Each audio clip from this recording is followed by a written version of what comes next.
Bible mission నాయకుడు, కలువరి నాథుని ప్రియసుతుడు, ఫాదరు దేవదాసు. బైబిలు మిషను నాయకుడు, కలువరి నాథుని ప్రియసుతుడు, ఫాదరు దేవదాసు.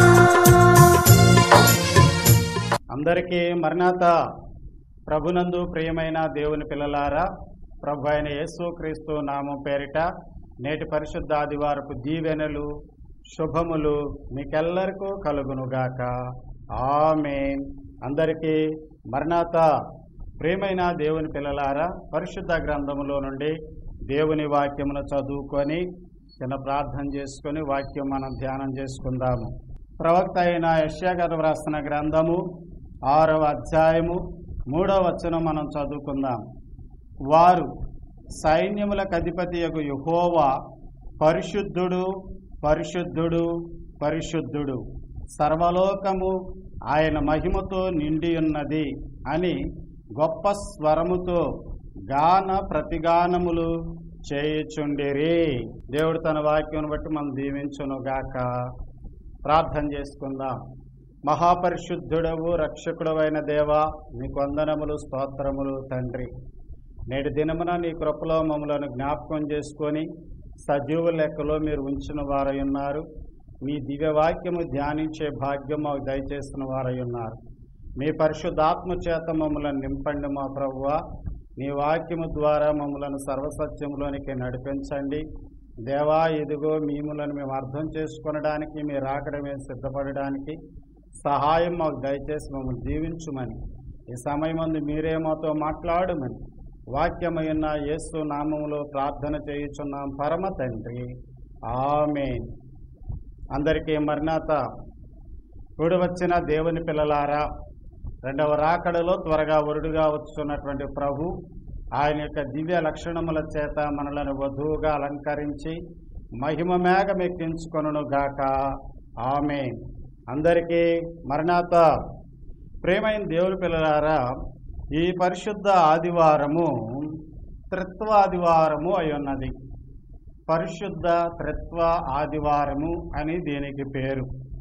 అనగా దేవుడు త్రిత్వము అయి ఉన్నారు, త్రియేక దేవుడు అయి ఉన్నారు అని మనము పరిశుద్ధ గ్రంథ లేఖనములను బట్టి దేవుని యొక్క తత్వమును, త్రిత్వమును మనము ధ్యానించుటకు నేటి పరిశుద్ధ ఆదివారము ఏర్పాటు చేయబడినదై ఉన్నది. కాబట్టి నేటి దినమున మనము ధ్యానించబోతూ ఉన్నటువంటి అంశము ఏమిటి అనంటే, దేవుడు పరిశుద్ధ త్రిత్వము అని.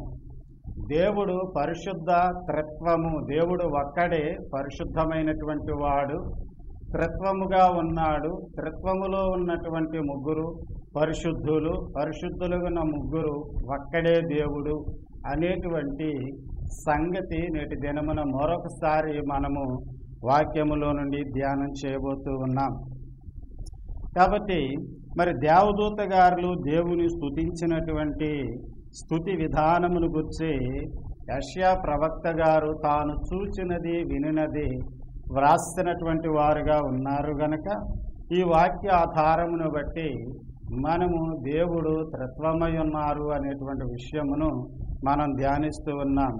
త్రియేక దేవుడు అని, ముగ్గురుగా ఉన్న ఒక్కడై ఉన్నటువంటి దేవుడు అనేటువంటి విషయము మనం ధ్యానిస్తూ ఉన్నాం. ప్రియులారా, వాక్యములోనికి వెళ్ళినట్లయితే దేవదూత గారులు దేవుని స్తుతించుచున్నటువంటి విధానములో సైన్యములకు అధిపతికి యెహోవా పరిశుద్ధుడు, పరిశుద్ధుడు, పరిశుద్ధుడు, సర్వలోకము ఆయన మహిమతో నిండి ఉన్నది అని స్తుతిస్తూ ఉన్నారు అనేటువంటిది పరిశుద్ధ గ్రంథంలో మనం చూస్తూ ఉన్నాం. ఇక్కడ యెహోవా అనేటువంటిది ఏకవచన ప్రయోగముగా మనం చూస్తున్నాం. అంటే ఒక్కడు. యెహోవా అనే పదానికి అర్థము ఉన్నవాడు అని. ఉన్నవాడు అన్న ఒక్కడే అనేటువంటి విషయము ఏకపద ప్రయోగము అనేటువంటిది, ఏకవచనము అనేటువంటిది మనం గమనించాలి. అలాగే సర్వలోకము అని అంటే లోకము మొత్తము అని ఒక్కటే లోకము. తర్వాత ఆయన అనేటువంటి పదము వాడబడింది అక్కడ.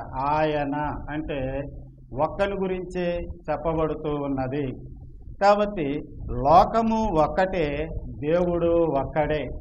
ఈ లెక్క ప్రకారము దేవదూత గారులు దేవుని స్తుతించవలసినటువంటి విధానము అంటే మనం అనుకుందాం ఏమిటి అనంటే, సైన్యములకు అధిపతికి యెహోవా పరిశుద్ధుడు, సర్వలోకము ఆయన మహిమతో నిండి ఉన్నది. ఇది వారు చేయవలసిన స్తుతి. అయితే ఎక్స్ట్రా ఇంకా 2 మాటలు పరిశుద్ధుడు పరిశుద్ధుడు అని వాడిన వారుగా ఉన్నారు. దీని గురించినటువంటి విషయం ఇప్పుడు మరి ఒక పరిశుద్ధుడు, రెండవది పరిశుద్ధుడు, మూడవది పరిశుద్ధుడు, ఈ 3 పదములు మరి వాడటము అనేటువంటిది ముగ్గురుని గురించి చెప్తున్నటువంటిదిగా, ముగ్గురు ఒక్కడే అయి ఉన్నారు అనేటువంటిది, సర్వలోకము ఆయన మహిమతో అని ఆయన అని ఏకవచనము మాట్లాడటం ద్వారా లేక తెలియపరచడం ద్వారా మరి ముగ్గురుగా ఉన్న పరిశుద్ధుడైనటువంటి దేవుడు ఆయన మహిమతో సర్వలోకము నిండి ఉన్నది అనేటువంటిది దేవదూత గారుల స్తుతిలోని త్రిత్వము, త్రియేక దేవుని గుర్చినటువంటి తత్వము అంటే దేవుడు పరిశుద్ధుడు అనేటువంటి విషయము ఈ స్తుతిలోనే అర్థమవుతూ ఉన్నది. కాబట్టి మనము కొంచెం జాగ్రత్తగా మన వాక్యం మనం ధ్యానం చేసుకోవలసిన వారమై ఉన్నాం. ఇక్కడ యెహోవా అంటే ఉన్నవాడు అనేటువంటి విషయం. ఈయన మరి అనాదిలో ఉన్నటువంటి వాడు, సృష్టిని చేస్తున్న ఆదిలో ఉన్నటువంటి వాడు, సృష్టిని చేస్తున్నటువంటి వాడు. తర్వాత ఆయన సర్వ మానవాళిలో ఉన్నటువంటి వాడు, యుగ యుగములలో ఉన్నటువంటి వాడు, నిరంతరము ఉన్నటువంటి వాడు.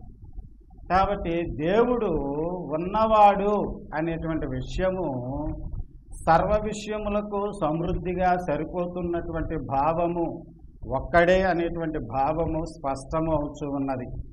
మరి ఇక్కడ ముగ్గురుగా చేయబడ్డానికి గల కారణం ఏంటి? ముగ్గురుగా స్తుతించబడ్డానికి గల కారణం ఏంటి? ఒక్కడై ఉన్నటువంటి దేవుడు ముగ్గురుగా మరి దేవదూతల స్తుతిలో మరి స్తుతిని అందుకోవడానికి గల కారణం ఏంటి? దేవదూత గారు ఆ రీతిగా దేవుని స్తుతించడానికి గల కారణం ఏంటి అనేటువంటిది మనము జాగ్రత్తగా పరిశీలించిన వారము, ధ్యానించిన వారమైతే కొన్ని విషయాలను మనం ఇక్కడ తెలుసుకోగలుగుతాం. నేను ముందుగా మీతో చెప్పిన వాడనై ఉన్నాను. ఏమని? దేవదూత గారులు చేసేటువంటి స్తుతిలో సైన్యములకు అధిపతికి యెహోవా పరిశుద్ధుడు, సర్వలోకం ఆయన మహిమతో నిండి ఉన్నది. ఇది దేవుడు ఒక్కడే అనేటువంటి విషయాన్ని, ఆయన పరిశుద్ధుడై ఉన్నాడు అనేటువంటి విషయాన్ని స్పష్టపరిచేటువంటి సంగతి. నేనేమంటూ ఉన్నాను అనంటే, యెహోవా దేవుని గుర్చినటువంటి విషయము మరి దేవదూత గారులు స్తుతించినటువంటి స్థుతిలో మార్పు రావడం వలన జరిగింది అంటున్నాను. మీరు దేవుని గుర్చినటువంటి విషయము మార్పును బట్టి స్థుతిని కూడా మార్చినటువంటి వారై ఉన్నారు అనేటువంటి విషయం. ఏమిటి ఈ మార్పు అని అంటే, మరి దేవదూతలలో ప్రధానంగా ఉన్నటువంటి ఒక ప్రధాన దేవదూత సర్వోన్నతునితో నన్ను నేను సమానునిగా చేసుకొందును అని అనుకున్నటువంటిదై ఉన్నది. అనగా దేవదూత గారులందరూ కూడా మరి దేవుని చూస్తున్నటువంటి వారై ఉన్నారు. ఆయన ఉన్నతమైన సింహాసనాసీనుడై ఉండుట చూస్తున్నటువంటి వారై ఉన్నారు. దేవదూతల సైన్యమును ఆయన ఆధిపత్యంలో ఉంచిన వాడై ఉన్నారు అనేటువంటి విషయము మనకి స్పష్టమవుతూ ఉన్నది.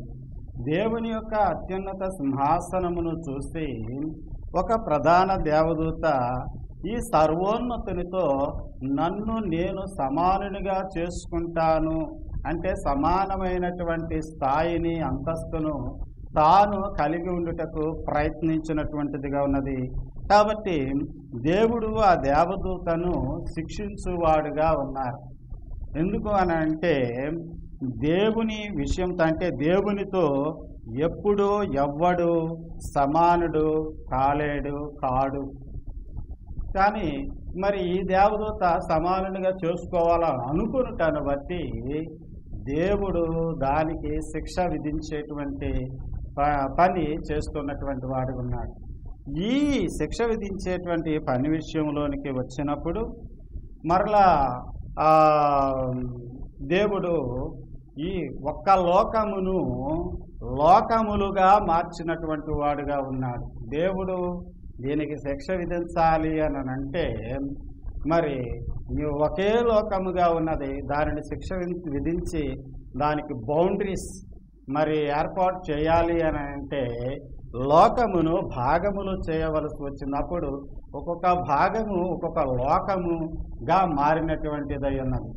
కనుక ఎప్పుడైతే దేవునితో సమానునిగా చేసుకోవాలనుకుందో దానికి శిక్ష విధించాలని దేవుడు అనుకున్నారో అప్పుడు సర్వలోకము అన్నది లోకములు అయ్యేటువంటి పరిస్థితికి వచ్చింది. దేవుడు లోకములను ఏర్పాటు చేస్తున్నటువంటి వాడు ఉన్నాడు దాన్ని శిక్ష విధించడానికి.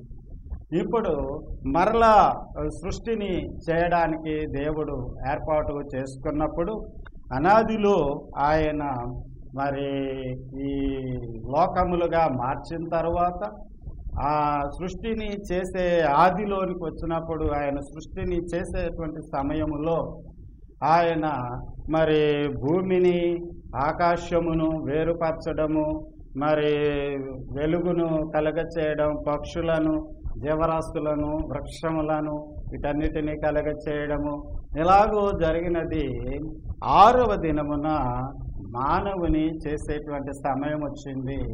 అప్పుడు దేవుడు మన పోలిక చొప్పున మన స్వరూపమందు అని అనడములో ఒక్కడై ఉన్నటువంటి దేవుడు మన అనేటువంటి మరి ఒక స్థితిని ఆయన కలిగి ఉండడము అనగా ముగ్గురుగా ఆయన విభాగము చెందడం. దేవదూత గారులకి ఇప్పుడు ఒక్కడైనటువంటి దేవునిలో ముగ్గురు కనబడుచు ఉన్నారు, ముగ్గురు ఒకరే. దైవ స్వరూపం ఒకటే, ఒకే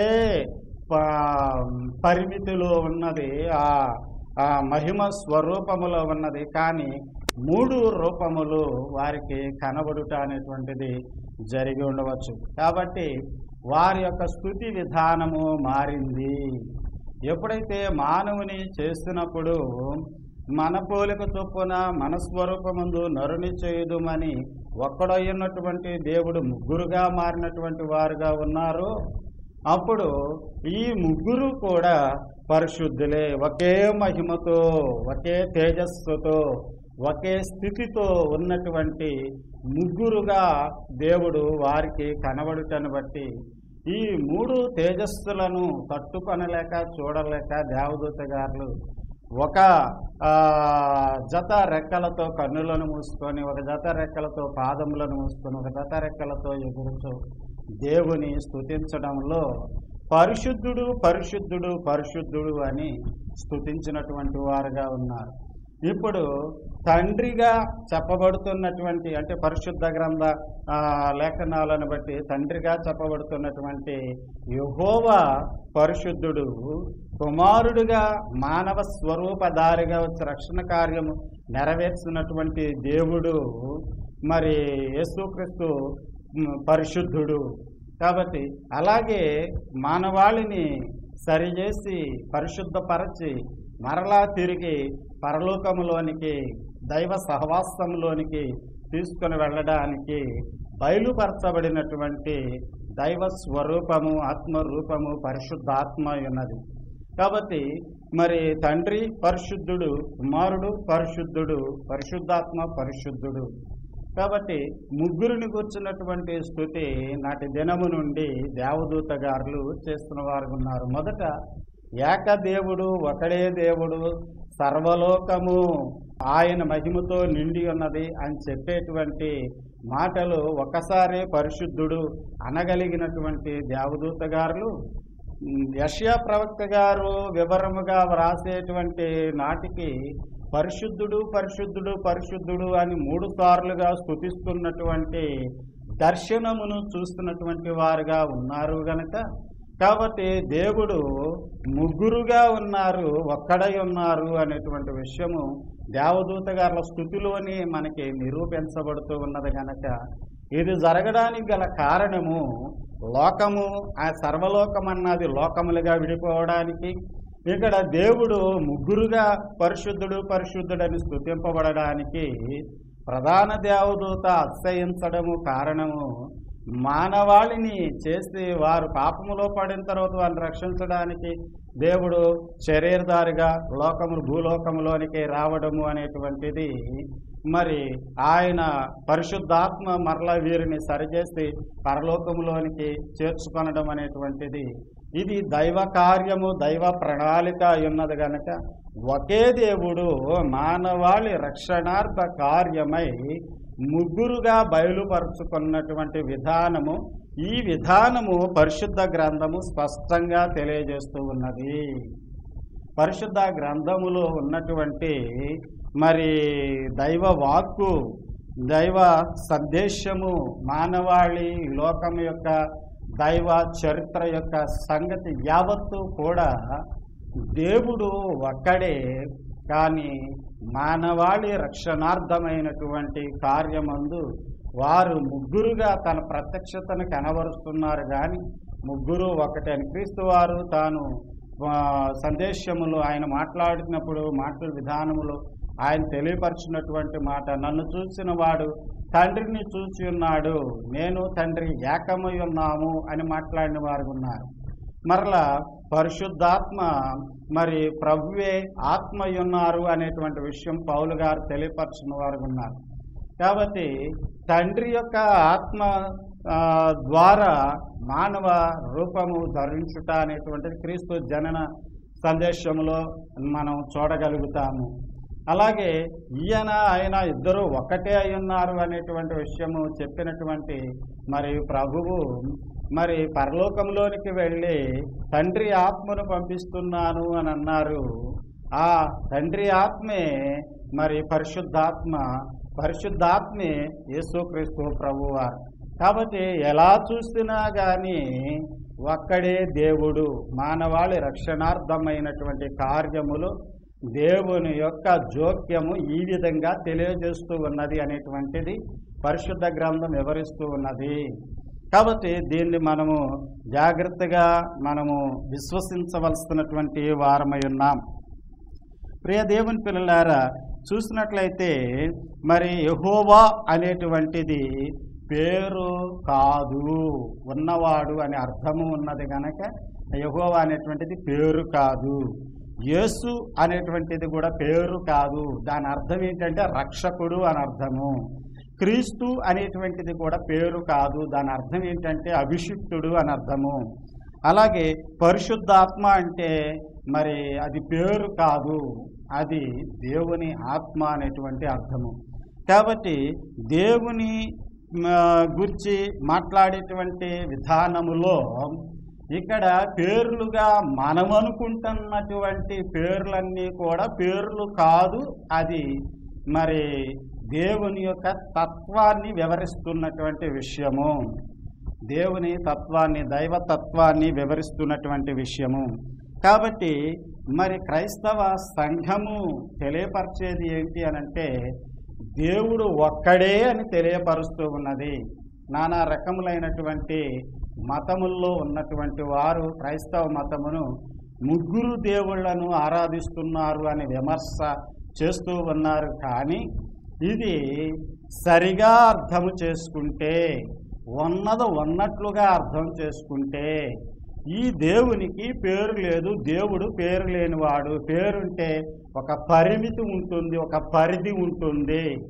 కాబట్టి ఈయన పరిధి లేనివాడు, అనంతుడు.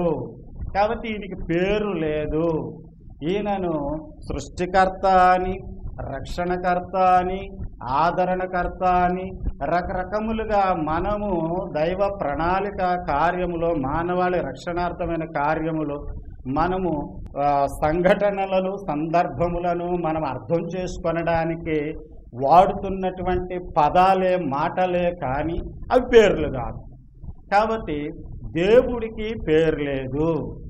దైవజనులు దేవదాస్ అయ్య గారిని కొంతమంది ప్రశ్నించినప్పుడు అయ్యగారు చెప్పినటువంటి మాటను ఈ సమయం ముందు జ్ఞాపకం చేస్తూ ఉన్నాను. మీరు ఏ దేవుని పేరు మీరు ఎత్తవలసిన అవసరం లేదు.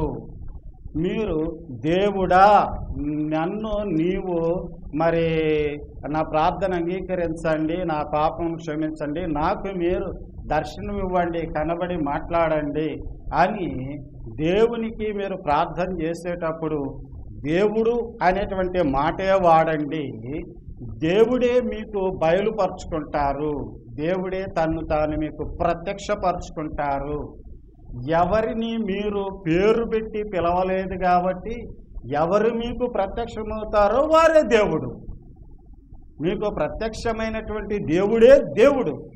కాబట్టి మీరు దేవుణ్ణి పేరుతో పిలవలసిన పని లేదు, పేరుతో ప్రార్థించవలసిన పని లేదు.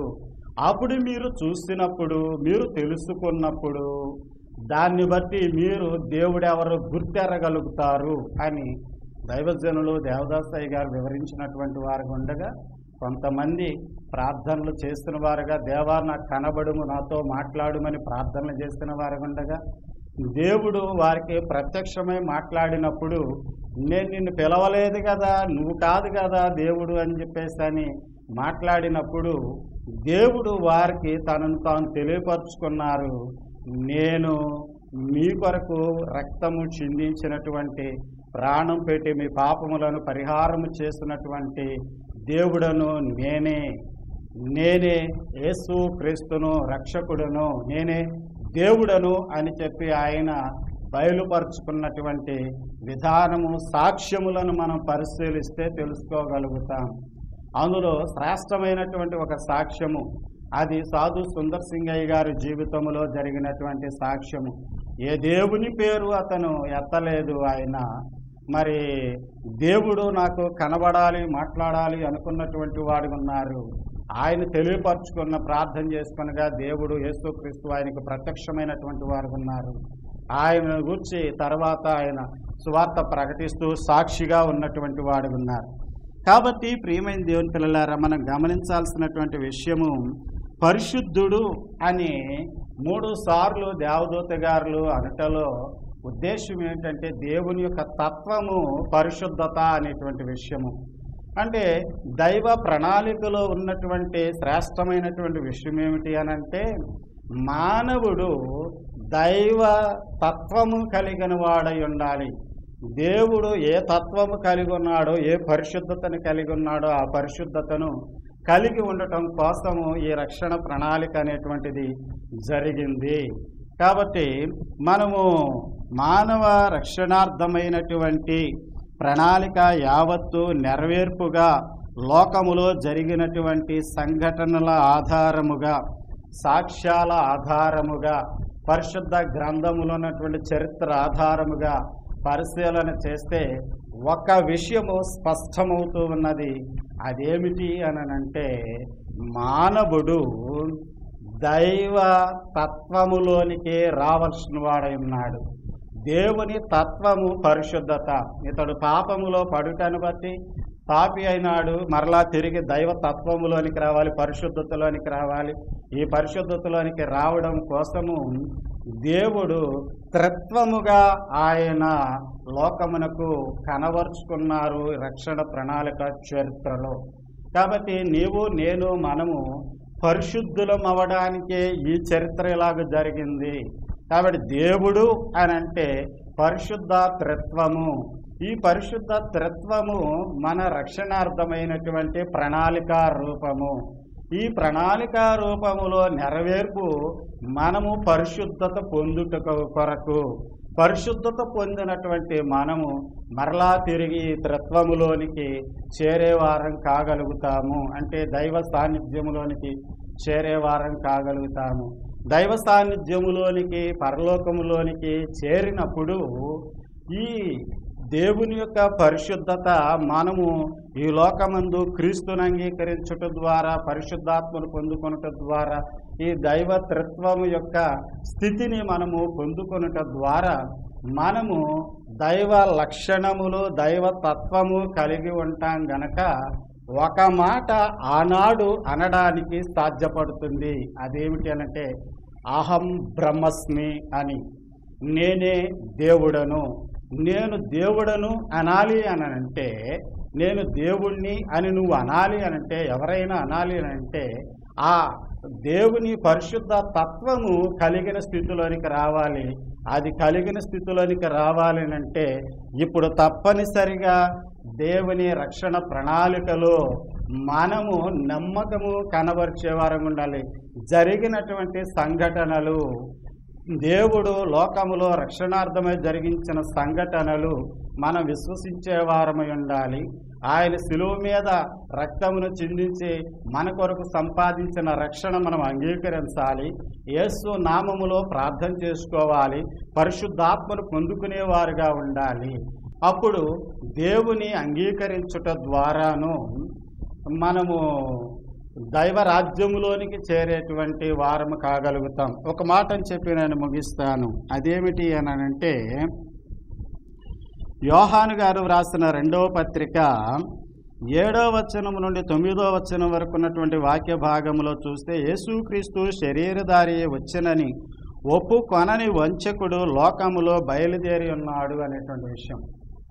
చాలామంది యేసుక్రీస్తు ప్రభువు శరీరధారికి లోకంలోనికి వచ్చారు అనగా దేవుడి లోకంలోనికి వచ్చారు, ఆయనే దేవుడు, ఆయన ద్వారానే రక్షణ అనేటువంటి విషయము ఒప్పుకొనకుండా చేయడానికి ప్రయత్నం చేస్తూ ఉన్నారు, బోధిస్తూ ఉన్నారు, విశ్వాసులను భ్రష్టులను చేస్తూ ఉన్నారు. ఇది సాతాను యొక్క ప్రక్రియ. సాతాను ఏమనుకుంటూ ఉన్నది అని అంటే, దేవుడు కనబడడు, పరిశుద్ధాత్మ కనబడడు. దేవుణ్ణి పరిశుద్ధాత్మని కలిగి ఉన్నటువంటి యేసుక్రీస్తు మాత్రం కనబడుతున్నాడు. యేసుక్రీస్తు ప్రభు కనబడుట ద్వారా దేవుణ్ణి కలిగి ఉన్న, పరిశుద్ధాత్మను కలిగి ఉన్నటువంటి యేసుక్రీస్తు త్రిత్వమై ఉన్నటువంటి దేవుడై ఉన్నారు. కాబట్టి త్రియేక దేవుణ్ణి చూసేటువంటి, సంపూర్ణ దేవుణ్ణి చూసేటువంటి అవకాశము మానవాళి కలుగుచున్నది యేసుక్రీస్తు ప్రభువుని అంగీకరించుట ద్వారా. కాబట్టి యేసుక్రీస్తు ప్రభు శరీరధారిగా వచ్చాడు అనే విషయము అంగీకరించకుండా చేస్తే అప్పుడు త్రిత్వమును గురించి అంగీకరించకుండా చేయొచ్చు అని అలాగ మోసపుచ్చేదిగా ఉన్నది. కాబట్టి మన విశ్వాసులమే జాగ్రత్త పడాలి, త్రిత్వం గురించి అర్థం చేసుకోవాలి. యేసుక్రీస్తు ప్రభువుని దైవముగా మనము రక్షకునిగా దేవునిగా అంగీకరిస్తేనే మనము దైవ తత్వము కలిగినటువంటి వారం కాగలుగుతాం, దైవరాజ్యములోనికి చేరగలుగుతాం. అతి ధన్యత భాగ్యము పరిశుద్ధాత్మ దేవుడు మనకందరికి అనుగ్రహించి మనం దీవించును గాక. ఆమేన్. ప్రార్థన చేసుకుందాం. మహాపరిశుద్ధుడా దేవా, నీకు వందనాలు. ఒక్కడవై ఉన్నావు.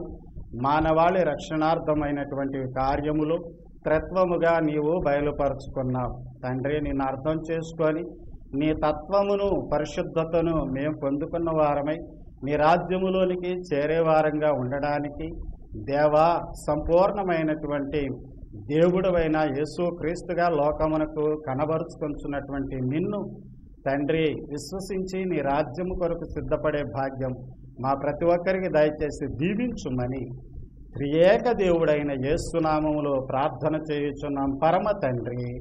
ఆమేన్. తండ్రి, కుమారుడు, పరిశుద్ధాత్మ సర్వశక్తి గల త్రియేక దేవుని దీవెన సదా మనకందరికి తోడయుండును గాక. ఆమేన్. అందరికీ మరణాతా. ఎన్నో మిషనులు ఉన్నవి భూమిలో, ఎన్నో మిషనులు ఉన్నవి భూమిలో, సన్నిధి నేర్పిన సద్గురువెవరు, సన్నిధి నేర్పిన సద్గురువెవరు, సన్నిధి పరుడగు ఈ గురువే, సన్నిధి